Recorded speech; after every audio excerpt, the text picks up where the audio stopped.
네, 어제에 이어서 오늘도 부동산 문제, 지금의 부동산 시장 참여자들에게 꼭 드리고 싶은 말씀이 있습니다.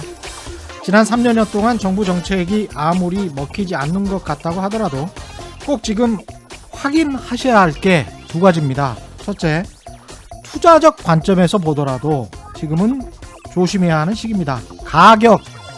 가격을 보십시오. 그리고 부동산 가격이 정부 정책 때문에, 그것만 때문에 오르거나 내린다는 그런 통념에서 벗어나셔야 합니다.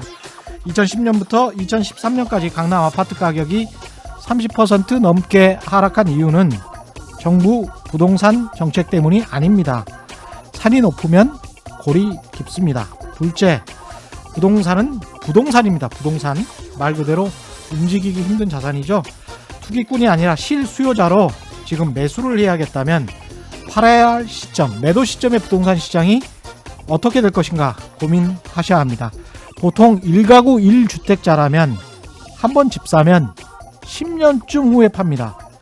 그때 가격을 상상해 보십시오. 지금의 저금리 상황이 영원히 지속될 것이다. 그래서 부채 많이 써도 상관없다는 생각, 정말 위험합니다. 네, 안녕하십니까. 세상에 이익이 되는 방송 최경련의 경제쇼 출발합니다. 저는 진실탐사 엔터테이너 최경련입니다. 유튜브 오늘도 함께 갑시다.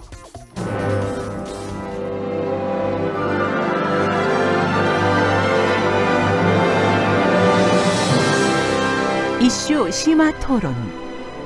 우리 경제 핫 이슈에 대해 최고의 전문가들을 모시고 여러 걸음 깊이 들어가 봅니다.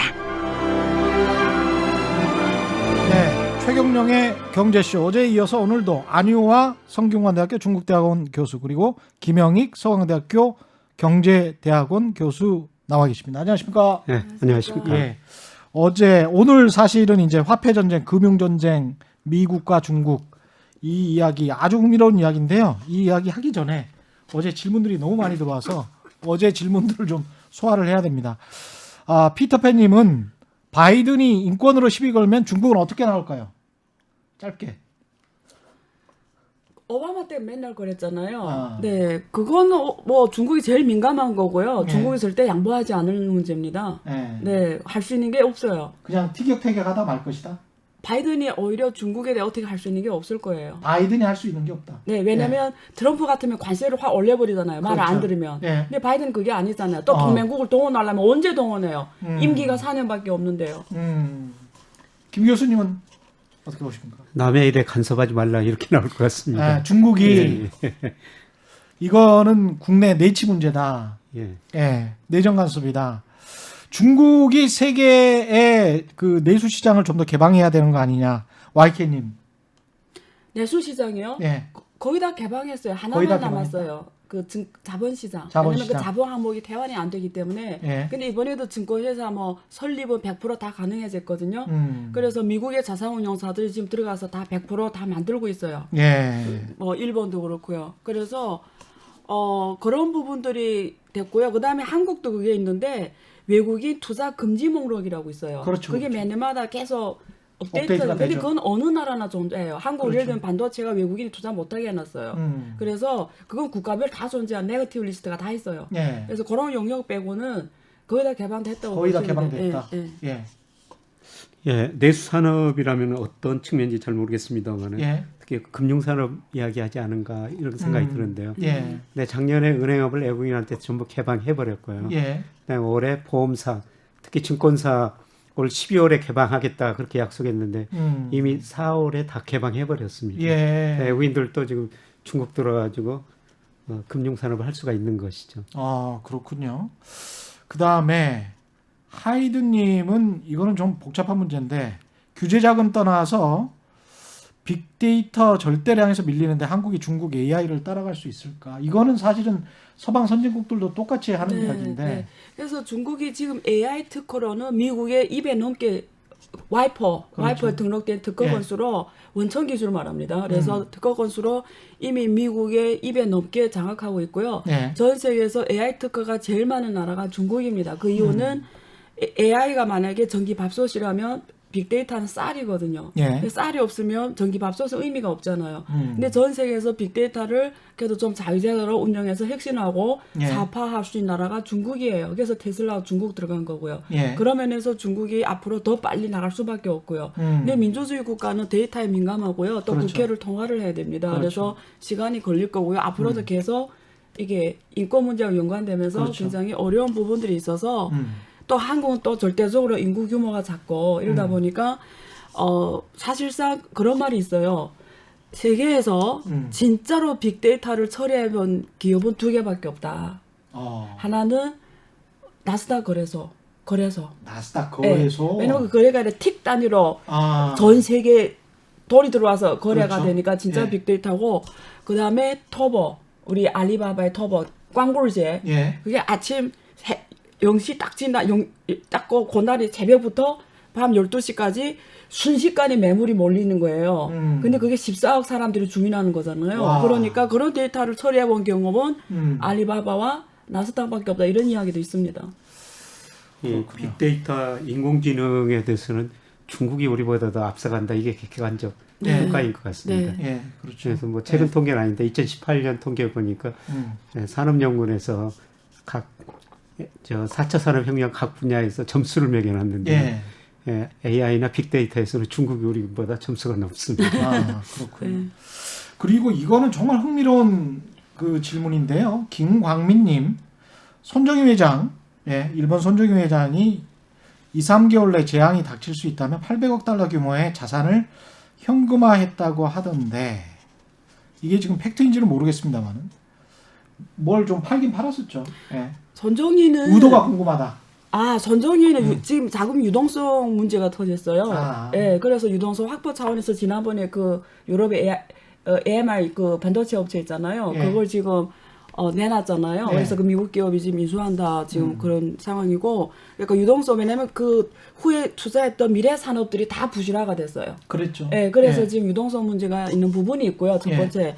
두 번째는 글로벌. 코로나에 제일 타격을 입은 게 손정희 회장. 예, 맞습니다. 그리고 전 세계 글로벌에 지금 규제 환경이 변하고 있어요.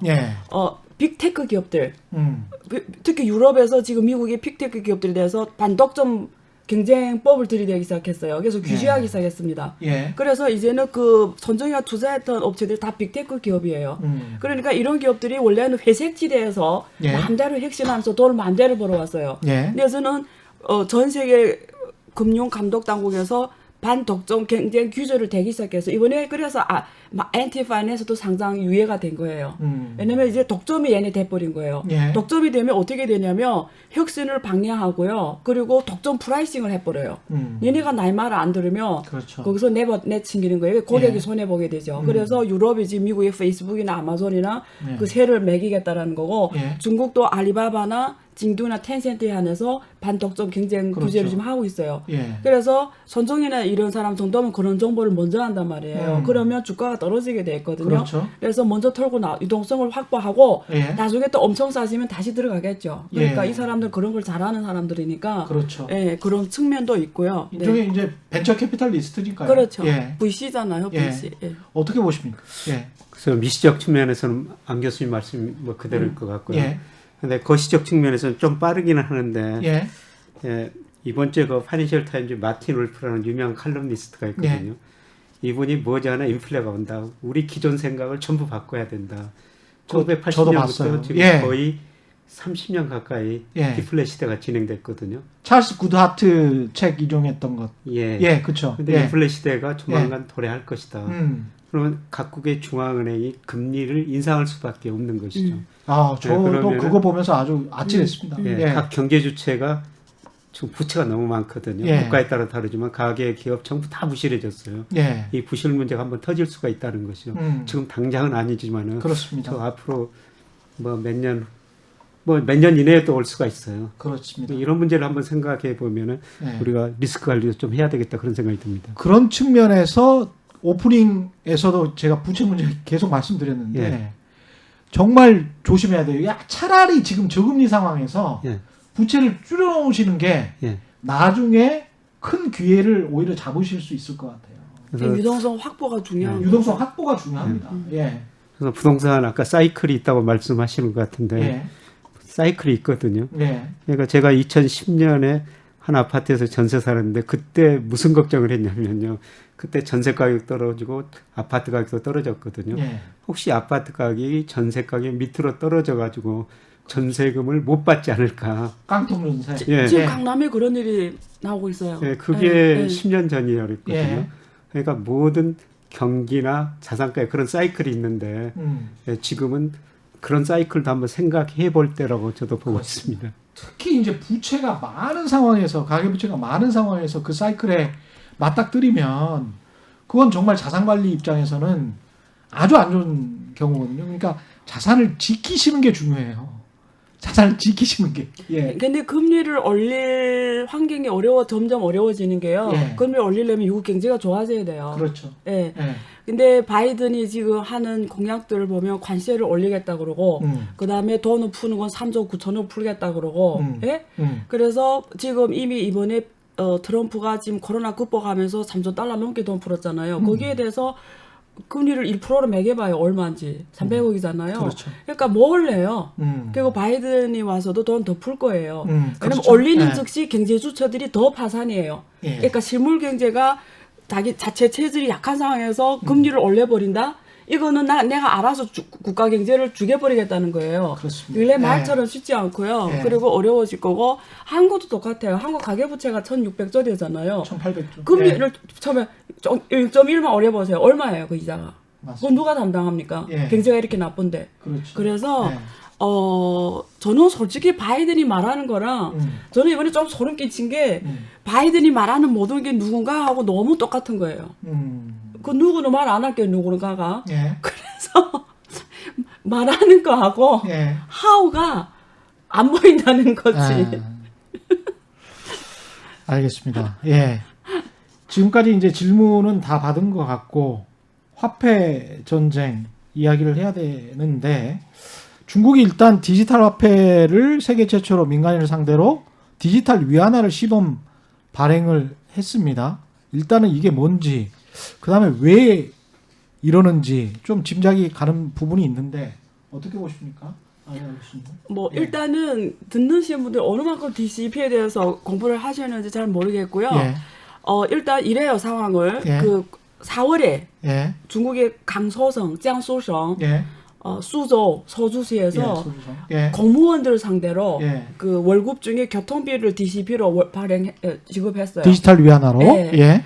그 다음에 지난달에 선전, 심천시, 예. 거기 로후区, 여기만 예. 강남구 같은 데서 예. 자체 구 경비 1,000만 위안을 내놔서 그걸 그 매칭이 되는 DCP를 발행을 해서 거기에 로또 형태로 5만 명한테, 그러니까 로또처럼 뽑는 거예요. 예. 그럼 5만 명이 당첨된 사람한테 예. 중국인민은행에서 메시지가 가요. 핸드폰 번호로.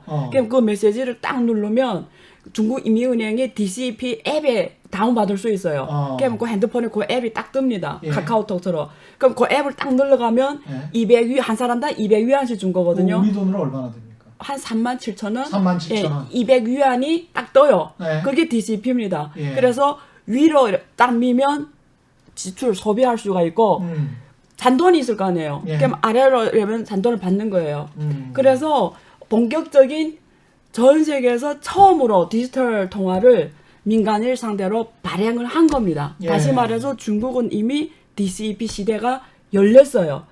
그래서 중국에서는 디지털 통화를 DCP라 하고요. 예. 다른 국가들에서는 CBDC라고 표현을 해요. 예. Central Bank, 예. Digital Currency. 근데 예. 중국은 Digital Currency Electronic Payment라고 해요. 그래서 Electronic 왜 그래 Payment. 중국 예. CBDC 중앙은행, CB라는 게 중앙은행이잖아요. 예. 그러니까 왜 CBDC라고 DCP를 하냐? 그 말은 중국 인민은행이 발행하는 DCP가 페이먼트에 더 복권수를 준 거예요. 지불. 근데 사실은 웨이페이, 알리페이, 카카오페이, 네이버페이 이게 다 EP예요. 일렉트로닉 페이먼트, 전자결제 그렇죠. 다 똑같은 거예요. 예. 단지 우리가 쓰는 카카오페이, 네이버페이, 알리페이 이런 페이는 앞에서 이렇게 코드 딱 찍으면 결제되는 것처럼 보이잖아요. 예. 근데 실제는 우리 둘이 다 은행에 계좌 개설이 되는 거예요. 그래서 계좌이체예요. 예. 그래서 엄격하게 말하면 고기술이 아니에요. 이게 핀테크 아닙니다. 그러네. 근데 중앙은행이 발행한 DCP는 정말 EP예요. 그러니까 뭐냐면 두 가지예요. 상호은행을 통해서 계좌에 있는 사람들끼리 DCP 결제가 일어나는 부분이 있고 예. 아니면 전 세계 27억 명이 은행 계좌가 없어요. 예. 근데 이런 사람들한테도 DCP를 발행할 수가 있는 거예요. 받을 수가 있는 거예요. 은행 계좌 없어도. 그게 뭐냐면 토큰 베이스. 그거는 우리가 말하는 우리 옛날 비트코인처럼 예. 토큰을 주는 거예요. 그래서 그런 형태로 발행하기 때문에 두 가지 형태로 발행이 됩니다. 그럼 이게 완전히 새로운 화폐, 디지털 화폐네요? 그러니까 이런 거죠. 우리가 종이 화폐, 화폐 역사를 보면 처음엔 조개돌 네. 같은 게 화폐였잖아요. 뭐 양도 옛날 화폐였고, 후에 뭐죠? 후에 금이나 이런 금속이었잖아요. 네. 그리고 종이 화폐로 왔잖아요. 근데 지금 종이 화폐가 그대로 핸드폰 안에 전자화폐 형태로 숫자로 들어가 버린 그렇죠, 거죠. 그렇죠. 이게 마치 옛날에는 주식을 사면 진짜 실물 증권이 있었어요. 주식이. 지금 없잖아요. 네. 다 전자 주식이 그렇죠, 돼. 그렇죠. 똑같은 거예요. 네. 종이 화폐가 핸드폰 안에 숫자로 들어갔어요. 그렇죠. 그러니까 좋은 점이 있어요. 종이 화폐는 액면가가 있어야 됩니다. 네. 10,000원, 50,000원권, 100,000원권. 네. 근데 이게 DCP가 되면 이제는 액면이 필요 없어요. 0.01원. 뭐 0.01 다 되는 거예요. 그렇죠. 이게 어차피 전자통화니까 예. 그래서 액면이 없어지는 거고요. 단지 종이 화폐하고 똑같아요. 뭐 나머지는 법적 통화다. 근데 알리페이나 웨이챗페이나 이런 거 내 우리가 가게에서 알리페이로 할 거야 뭐 안 된다 이럴 수 있어요. 근데 DCP나 이런 건 뭐죠? 법정 통화이기 때문에 어떤 가게도 거부를 못 합니다. 이거 이렇게 지금 중국이 강력하게 디지털 위안화를 정책을 시행하는 이유는 뭐라고 보십니까? 김영익 교수님은? 예. 그건 안 교수님이 더 잘하실 것 같은데요. 예. 예, 저는 중기적으로 안 교수님이 같이 좀 공부하는 모임이 있었거든요. 예. 아주 몇 년 전이었었습니다. 예, 미중사의 무역 전쟁 시작할 것이다. 예. 그 다음에 기술 전쟁을 할 것이다. 예. 그 다음에 결국 금융 전쟁으로 갈 것이다. 그렇죠. 작년에 뭐 계속 무역 전쟁 해오고 있지 않습니까? 예. 지금 사실 기술 전쟁을 하고 있는 것이죠. 예, 그런데 지금 디지털 화폐도 크게 보면은 금융 전쟁의 일환이다. 예. 그렇죠. 예, 예. 중국 사람들이 달러라는 기축통화를 보면서 굉장히 좀 부러워하고 있는데 그렇죠. 예. 큰 흐름 쪽에서 보면은 중국 위안화를 기축통화로 만들기 위한 한 단계, 시초 단계다. 저는 그렇게 보고 있습니다. 근데 중국 내에서만 그렇게 디지털 위안화를 하면 예. 사실은 이제 보편적인 통화가 되려면 국제간 거래에서 예. 쓰여야 되는데 예. 그게 이제 다른 나라에서 그래 우리도 디지털 위안화를 우리 인터넷에서도 쓸게 이럴 리는 만무하잖아요. 그래서 이런 거예요. 그러니까 솔직하게 말씀드리면 단기 영향하고 장기 영향인데요. 예. 만약에 DCEP가 지금 종이 현금 있잖아요. 그걸 계속 존재하게 허용하고 예. 그러면서 DCP를 발행하고 그러면 DCP 영향은 무시해도 돼요. 예. 왜냐면 사람들이 종이 현금 쓸 거예요. 왜냐면 DCP는 모든 거래가 중앙은행이 다 보여요. 다 네. 보게 돼 있어요. 그렇죠. 최종 거래 정보가 중앙은행이 갖고 가요. 예. 그러니까 중앙은행이 그 국민들이 디지털 데이터를 파워를 갖고 가요. 근데 옛날에 DCP가 없을 때는 국민들이 신용을 파워를 누가 갖고 가요? 상호은행이 다 장악하고 있는 거죠. 그 어느 국가든 예. 상호은행한테 그 국민들이 신용이 있는 거죠. 근데 DCP가 만약에 발행하게 되면 모든 거래에 대해서 그게 다 중앙은행에서 최종 청산을 하기 때문에 거래가 다 있습니다. 예. 그러니까 원리적으로는 모든 사람 비해배를 중앙은행이 다 볼 수가 있어요.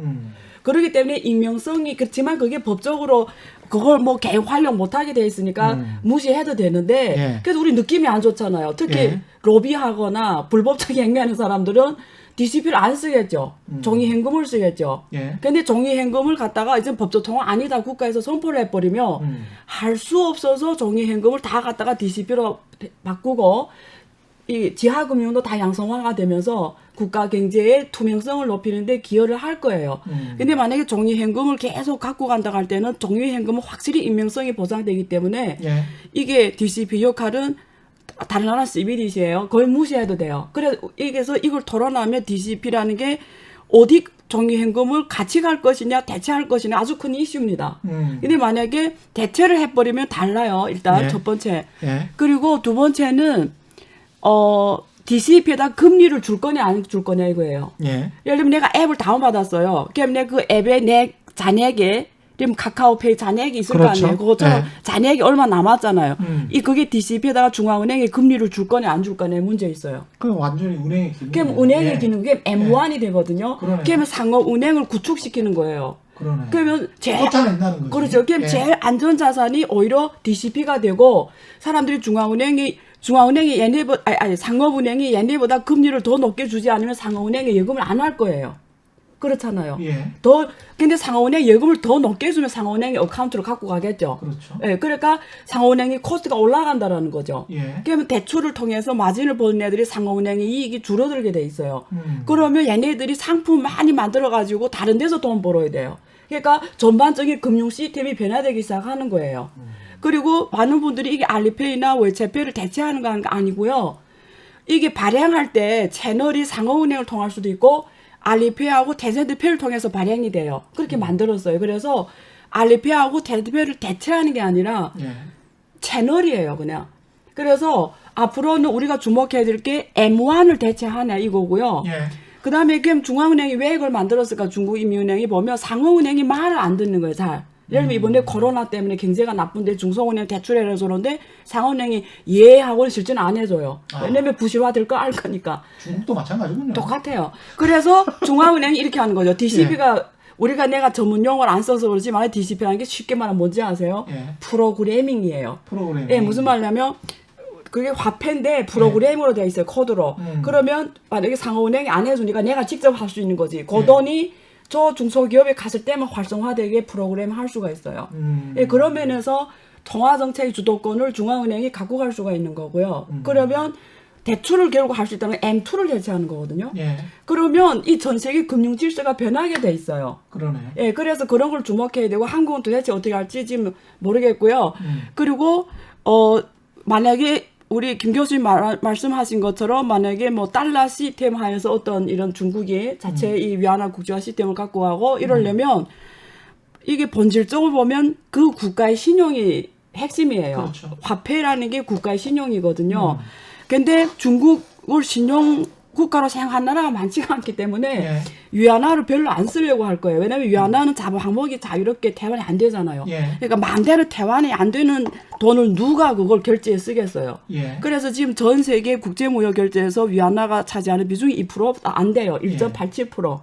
그러니까 아주 작아요. 예. 그래서 만약에 DCP로 해서 그 결제 규모가 더 커지냐? No, 전혀 아니에요.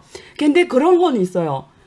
이게 DCP가 되면 좋은 게 뭐냐면 한국 기업하고 중국 기업 간이 DCP로 결제한다 이러면 지금처럼 달러 시스템 통하면 오래 걸려요. 결제 시스템이. 예. 막 일주일 넘어 걸려요. 그러면 그게 환위험을 감수해야 돼 기업들은. 그렇죠. 근데 한국도 만약에 CBDC를 만들었고 중국도 만약에 DCP를 만들었으면 두 나라 결제는 야 우리 양국 간에 통화를 하자 이러면 순식간에 이루어지면서 기간이 단축이 되고요.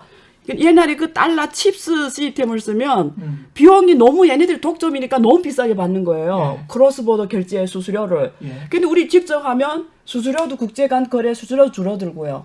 환위험도 없고요. 그런 면에서 많은 국가들이 선도적으로 야 우리 DCP로 해보자라는 동기는 생기겠죠. 이럴 가능성은 있네요. 네. 그러니까 중국 시장으로 끌어들여서 중국에 그렇죠. 있는 네. 현지 글로벌 기업들, 한국 네. 기업들 다 포함해서 네. 미국 기업들까지도 네. 이 디지털 위안화를 쓰기 시작하면 그래서 그걸로 결제 대금을 받아. 예. 그리고 난 다음에 중국 인민은행이 야 이거 언제든지 위안화로 바꿔줄게 라고 해서 위안화로 또 바꿔. 예. 거기까지는 공짜야. 예. 예, 교환을. 그리고 공짜를 한 다음에 그걸 달러로 바꿔가겠다. 그러면은 외환시장에서 바꿔가. 그렇죠. 이렇게 되면은 이 DCP가 활성화될 가능성이 있겠네. 정말 스마트하세요, 기자님은. 네. 네. 예, 중국이 정말 머리를 잘 그래서 쓰네요. 제가 예. 주장하는 게 뭐냐면 예. 한국이 오히려 CBDC를 세계에서 제일 빨리 했어야 돼요. 예. 왜냐면 이거 하게 되면 또 관련 특허를 엄청 많이 먼저 갖게 가고 되고요. 예. 많은 벤처기업이 만들어지게 돼 있어요. 그러네요. 왜냐면 이게 새로운 결제 시스템이 생기면 생태계가 만들어지면 예. 그게 다 창업하는 하나의 새로운 분야예요. 그래서 그래서 한국 같은 나라가 제일 먼저 할 수 있어요. 왜냐면 나라가 작기 때문에 빨리 할 수 있는 거예요. 예. 그러니까 우리가 먼저 해보고 다른 나라에 수출을 해야지. 이거 원래 먼저 했어야 돼요. 예. 그러네. 아, 이런 것도 좀 배워야 되겠습니다. 김혜 교수님, 그 환율과 관련해서 예. 이게 이제 나중에는 결국 이제 환율 전쟁으로 이어질 텐데 예. 그 말씀을 좀 같이 좀 해주십시오. 예. 덧붙여서. 예, 저는 뭐 글로벌 경제 흐름 보면은 달러 가치 하락, 뭐 이하나 가치 상승이다 이렇게 보고 있거든요. 예. 예, 달러 가치가 하락이라고 보는 것은 미국의 대불균형이 너무 심화됐어요. 예. 미국 정부 부채 많이 늘어났죠. 예, 그 다음에 대부채 계속 많이 늘어나고 있거든요. 이 불균형을 해소하려면은 금리 인상이나 달러 가치 하락을 통해서 해소가 될 거거든요. 예. 근데 아까 안 교수님 말씀하셨습니다. 아마 금리 인상은 하더라도 아주 나중에 할 거예요. 미국 연준이 그 평균 물가 목표제를 도입했지 않습니까? 이게 예. 뭐냐면은 미 연준의 물가 목표, 물가 상승 2% 설정해놨는데 최근에 거기 계속 미치거든요. 예. 근데 일시적으로 그거를 넘어더라도 금리는 안 올리겠다. 예. 그러면 금리를 안 올리면은 달러 가치가 떨어지면서 미국 경제 불균형이 해소될 수밖에 없죠. 예. 예, 그래서 저는 달러 가치는 장기적 하락 추세다. 음. 예, 그동안 미 달러 가치 추세를 보면 이전에 2번 크게 하락했거든요. 예. 85년 9월에 미국이 어려우니까 플라자 합의를 유도했죠. 예. 그래서 달러 가치 하락 끝에 엔 가치 상승을 유도했었고요. 그다음에 2000년 IT 거품 붕괴되면서 또 미국 경제가 어려워지면서 달러 가치가 상당히 오랫동안 떨어졌거든요. 예. 근데 이번이 그런 역사적으로 보면 3차 하락쯤에 해당된다. 예. 예, 그리고 시작일 뿐이다. 그러면 2020년은 예. 예. 그리고 저 IMF가 이제 세계 경제 전망을 2025년까지 앞으로 5년 후까지 해놨는데요. 예. 그 미 달러 가치는 결국 미국 경제가 세계 GDP 비중에서 얼마나 차지하는 거 그거거든요. 그렇죠. 예, 작년에 25% 차지했는데 IMF가 뭐 조금씩 떨어져가지고 2025년에 23%라고 그러는데 어떻든 떨어진다는 거거든요. 그렇죠. 예, 달러 가치 하락을 의미하는 거죠. 예, 그래서 달러 가치가 문제는 얼마나 할까할 것인가. 그 스티븐 너치 같은 분은 얼마 전에 파이낸셜 타임즈에 기고를 했는데 내년까지 35% 떨어진다는 겁니다. 그건 좀 가감한 주장인데요. 예. 예. 오늘 또 예신 보니까 뭐 시티에서 한 30% 정도 떨어질 것이다. 뭐 이 정도 분석을 하고 있는데요. 저는 그 정도는 아니라고 생각하는데. 그래도 꽤 떨어질 것이다. 예. 그랬으면 달러 가치가 하락하면은 어느 나라 통화 가치가 올라갈 것인가. 그렇죠. 유로일 수도 있고 엔일 수도 있고. 예. 특히 중국이 이안이라고 보고 있거든요. 유로나 엔 입장에서도 근데 이제 재정 적자가 심하단 말이죠. 그쪽도 이제 정부 부채가 심하고. 예. 그래서 그 위안화도 마찬가지고 중국도 마찬가지고. 그래서 그쪽은 또 본인들의 환율이 너무 올라가서 평가 절상이 돼서 예. 본인들 수출이 잘 안 돼서 예. 이게 경상수지가 안 좋아지는 거를 바라지는 않을 것 같아요. 예. 그래서 중국 입장에서도 위안화 가치 상승을 어느 부분까지 인정을 해야 되냐, 어느 선까지 용인할 것 같습니까?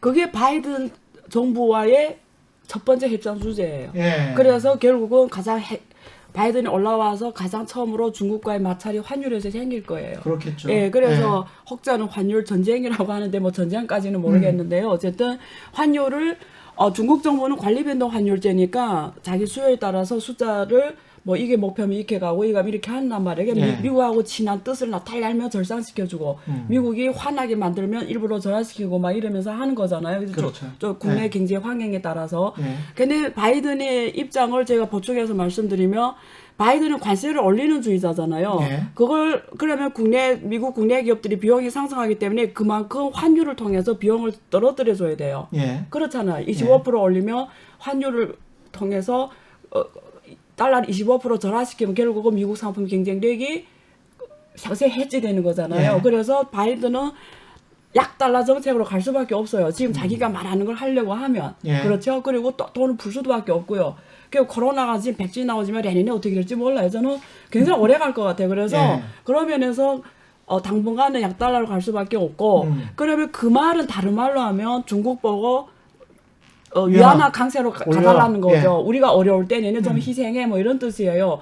근데 중국 입장에서는 위안화가 강세로 가는 게 좋은 점은 있어요. 위안화 국제화. 그렇죠. 그리고 금융시장을 개방하는 거잖아요. 그렇죠. 그러면 막 들어오라는 거잖아요. 예. 그러니까 중국이 전략이 이래요. 미국이 어제는 중국을 앞으로 계속 장기 전략으로 억제하는 걸 알기 때문에 예. 미국이 이런 위험에서 벗어나려면 중국이 생각할 수 있는 전략이 뭔지 아세요? 예. 전 세계가 중국에 대한 의존도를 왕창 높여주는 거예요.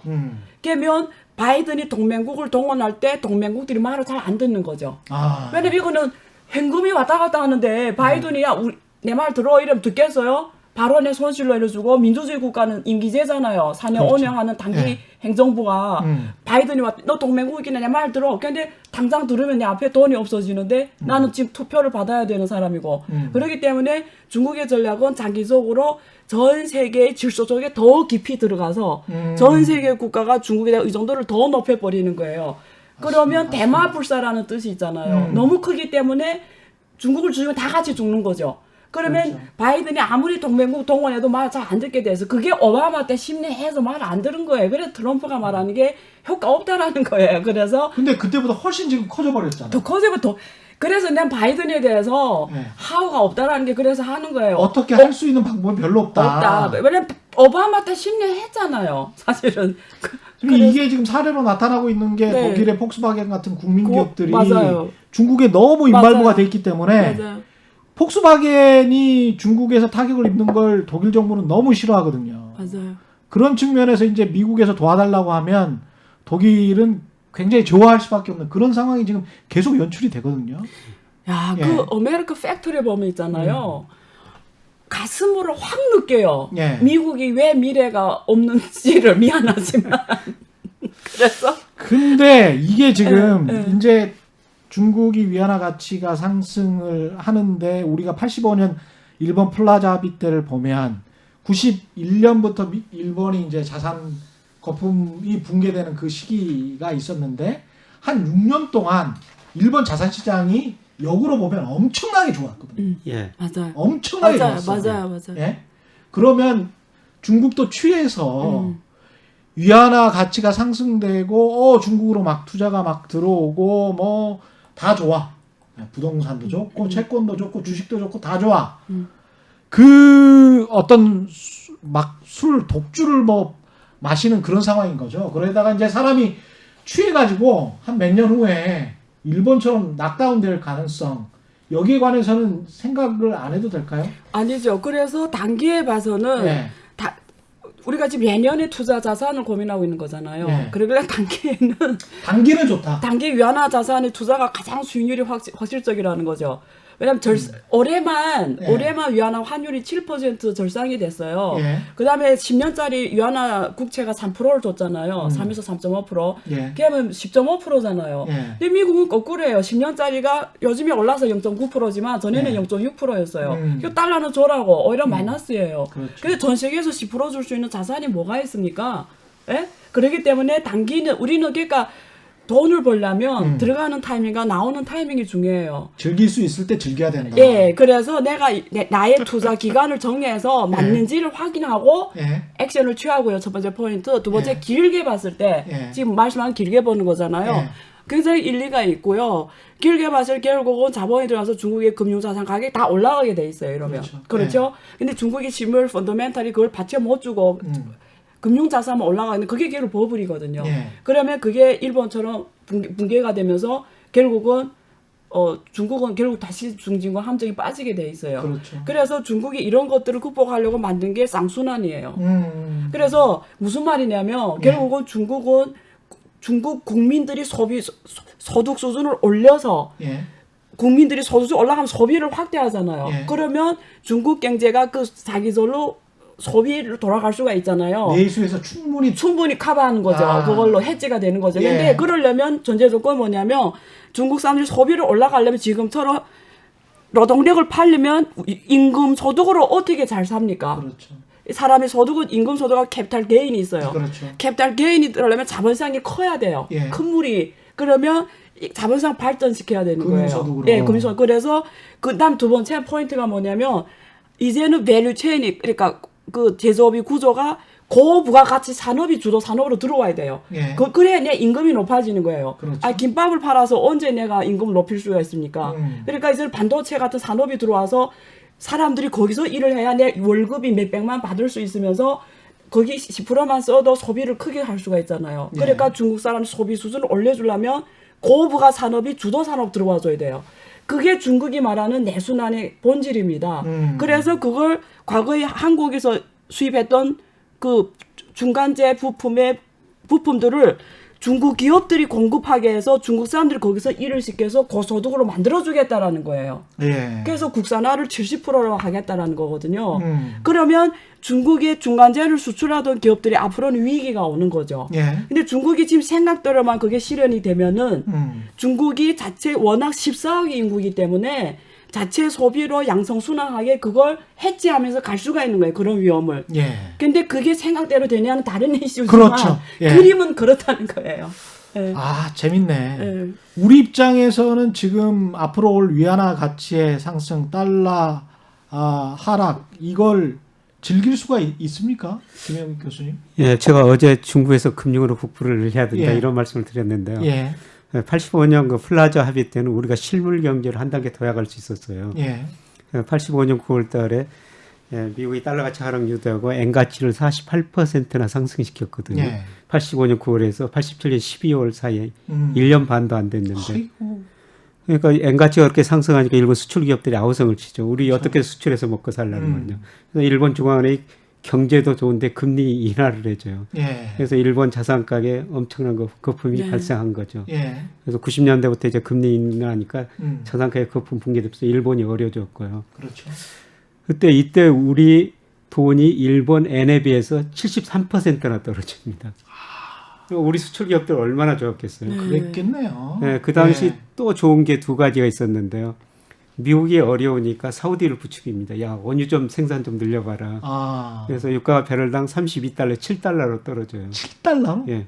진짜 저유가죠. 기업하기 좋은 환경이었죠. 유가가 떨어지니까 물가가 안정되니까 각국 중앙은행은 또 금리를 더 내렸죠.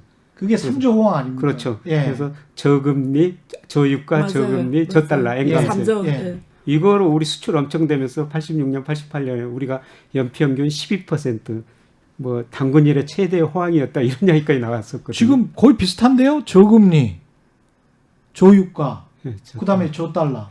근데 그게 있어요. 그거 아세요? 이제 예. 정말 좋은 말씀하셨는데 그때 당시에 예금하면 예금금리 얼마 줬는지 아세요? 한국이? 한국이 한 15% 줬어요, 진짜. 20%도 넘게 20%, 줬어요. 예. 그래서 그때는 국민들도 이런 환경에서 기업도 줬지만 예. 국민들이 이렇게 부동산에 투자 안 해도 저축을 은행가다 돈 했지. 넣으면 예. 알아서 캐피탈 게인 이제 그렇죠. 자본 금융소득이 막 올라가니까 1년에 20%면 엄청난 거죠. 엄청난 거죠. 예. 워렌 버핏이 왜 세계 부자가 돼서 연수익률이 20%를 보장하며 그렇죠. 가는 거예요. 예. 그래서 한국 국민이 최고 호응한 게 그때였어요. 그래서 다시 그런 게 오는 겁니다. 예, 저는 중국에서 금융으로 국부를 해야 된다고 예. 하는데 그게 뭐 안 중국이 교수님 준다는 거죠. 말씀하신 우리 교수님 말씀은. 예, 중국의 금융산업이 네. 저는 네. 예, 그동안 실물 경제 중심으로 성장했는데요. 네. 뭐 저는 중국 경제가 앞으로 멀리 보면 한 4~5% 저는 안정 성장이라고 네. 보고 있거든요. 예. 실물보다는 상대적으로 금융시장이 빨리 팽창될 네. 것이다. 음. 그리고 중국이 그때 기업들이 자금 조달할 때는 간접금융 은행에서 돈을 빌렸었는데 네. 지금 주식 채권을 통해 가지고 그렇죠. 자금 조달을 많이 하거든요. 그러니까 증권시장이 굉장히 빨리 확대되라는 거죠. 그렇죠. 예. 그리고 미국이 중국한테 계속 금융시장 개방 좀 해라. 네. 그걸 요구하고 있고 중국도 장기적으로 보면은 위안화 국제화를 포함한 금융강을 추구하기 때문에 시간의 문제에 더 네. 개방할 수밖에 없다고 생각하고 네. 있거든요. 이 중국 금융시장이 굉장히 빨리 확대될 때 우리가 중국과 가지고 금융으로 이제 국부를 해야 된다. 제가 그래서 전에 그랬잖아요. 네. 여기 출연했을 때 이제는 주식을 프린트하는 사람이 부자가 될 거라고요. 주식을 프린트한 사람. 아니 종이돈은 네. 중앙은행만이 법적으로 찍을 수 있다고 정했잖아요. 그렇죠. 우리 국민들이 종이돈을 찍을 수는 없잖아요. 그렇죠. 근데 감사하게 하나님께 감사한 게 우리는 주식을 찍을 수가 있어요. 그러네. 주식 회사를 만든다는 게 뭐죠? 종이 쪼가게 내 주식을 찍어서 믿는 사람들한테 파는 거잖아요. 그렇죠. 결국 더 많은 사람 믿게 하고 상장시키는 거잖아요. 예. 이게 전반 스토리예요. 맞습니다. 근데 이거 내 의지만 있으면 찍어내는 거예요. 예. 그래서 한국 국민들이 앞으로 예. 부를 실현하려면 주식을 찍을 줄 알아야 돼요. 그러네. 예. 부동산 가지 말고요. 예. 우리 창업적으로. 가계 예. 금융자산 중에서 지금 실물자산이 네. 예. 작년 3월 기준 뭐 통계청 한 번에 발표하면 77%고요. 예. 뭐 실물 자산인 게 이제 부동산인 거죠? 예, 거의 부동산, 그렇죠. 집, 맞아요. 뭐 이런 거고요. 맞아요. 그다음에 금융자산 23%, 금융자산 중에서 또 전월세 보증금이 금융자산으로 들어갑니다. 그걸 빼버리면은 거의 없어요. 7%밖에 안 돼요. 근데 갈수록 저 부동산은 유동성이 좀 떨어지는 자산이고 특히 50대 후반, 60대 이분들은 그것보다 비중이 평균 아까 77%라고 그렇죠. 그것보다 훨씬 높죠. 훨씬 높아요. 중국 똑같아요. 중국도. 금융자산 좀 비중을 늘려야 되는데 그것도 주식 비중이 우리나라 가계자산에서 18.3%거든요. 지난 6월 말 현재. 근데 미국은 47%. 물론 우리가 일본보다는 높습니다. 근데 주식 비중을 좀 늘려야 되는데 그게 중국 시장이 저는 좀 더 그러네. 그래서 14억이 중국에 가서 얼마나 쉽습니까? 종이장에다 최경영 주식회사 딱 찍어서 중국의 14억한테 판다는 무슨 의미죠? IPO한다는 거예요.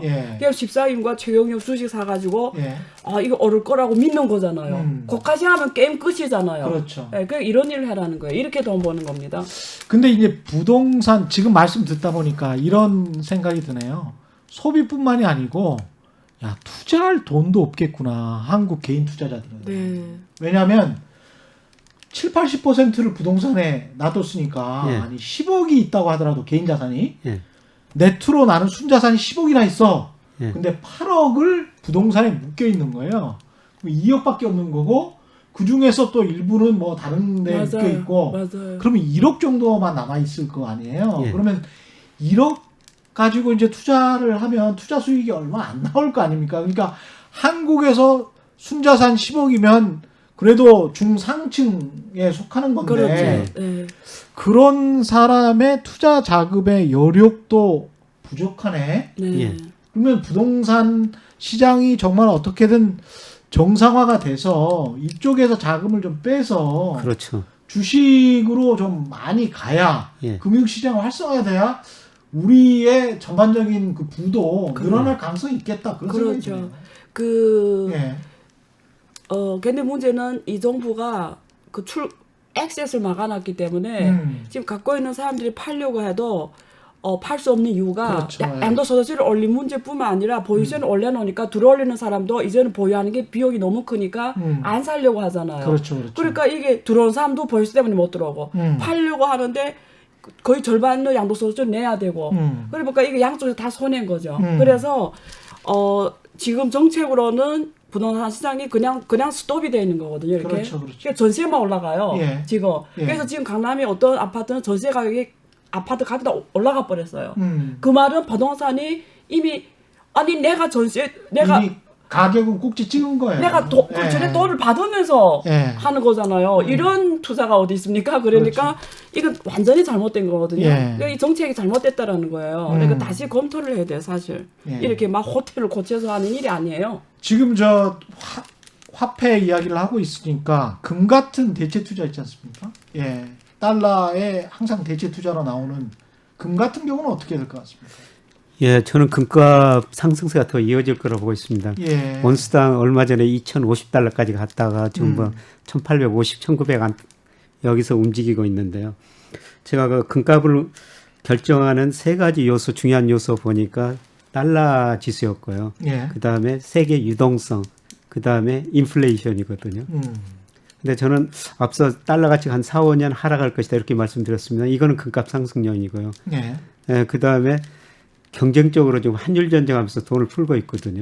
미국이 풀고 달러 가치 떨어지게 엔 유로가 오르니까 또 유럽 중앙은행까지 돈을 풀고 있고요. 그래서 돈이 굉장히 많아지고 있어요. 그 다음에 이 돈이 풀리면 언젠가는 인플레 시대가 한번 올 거거든요. 인플레 시대가 오면은 또 금은 인플레 해지 수단으로 생각할 수가 있어요. 그러네요. 저는 그래서 큰 흐름상 양수겸장이네. 상승 추세는 아직 끝나지 않았다. 근데 금 투자할 때 꼭 조심하는 건 오렌 버핏이 금은 알을 낳지 않은 암탉이다 그랬는데 뭐 우리가 채권 사면 이자가 나오죠. 주식 사면 배당이 나오는데 그 이자도 배당은 없다는 거를 생각하시고 투자를 하셔야 됩니다. 안혜아 교수님 비슷한 생각. 하나 더 보충하면 금 가격을 영향 주는 게 실물 경제예요.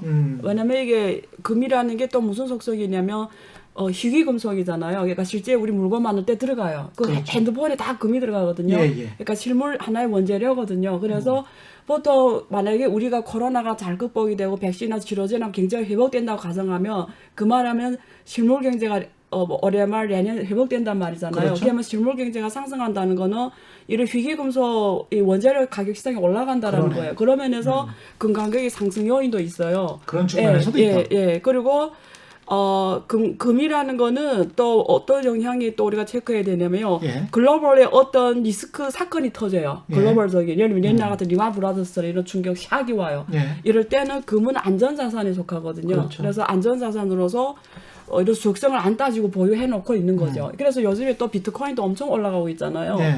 그래서 그런 면에서 지금 생각해야 되는 게 유동성은 계속 풀리고 주식상은 올해 올린 만큼 올랐어요. 특히 미래산업은 오버밸류예요. 예. 올릴 거 다 올라갔고 나머지는 안 오른 애들이고 앞으로는 앞에까지 안 있다. 올릴 거고. 예. 근데 이미 이쪽은 거의 오버밸류 했는데 돈을 계속 풀고 있어요. 미래산업이라는 자, 거는 뭐 인터넷 그러니까 게임 뭐 올해 이런 제일 거? 많이 오른 산업들. 오케이. 그러면 지금 돈을 계속 풀면 그 돈 또 어디 갈 거예요? 얘네는 이미 엄청 올랐는데 올라갈 수 있는 공간이 한계가 있죠. 예. 그럼 그런 돈이 이제 같은 원재료 시장 갈 거라는 거죠. 상품 시장. 다른 쪽을 볼 것이다. 그러면 예. 대안 중에 하나가 이제 구리 같은 것도 있을 수 있고요. 구리철 선물 시장 하면 좋아요. 상품 선물 시장. 그리고 예.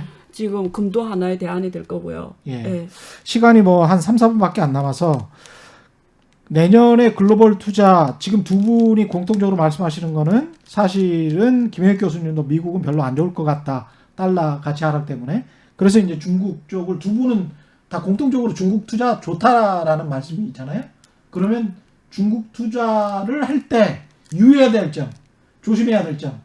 예. 예, 좀 기업 리스크가 있죠. 이번에 기업 엔트그룹 리스크가 있다. 예. 상장한다고 그랬다가 며칠 전에 폐지한 것처럼. 음. 예, 그렇기 때문에 그런 좀 개별 기업 리스크는 좀 고려하셔야 될 것 같고요. 예.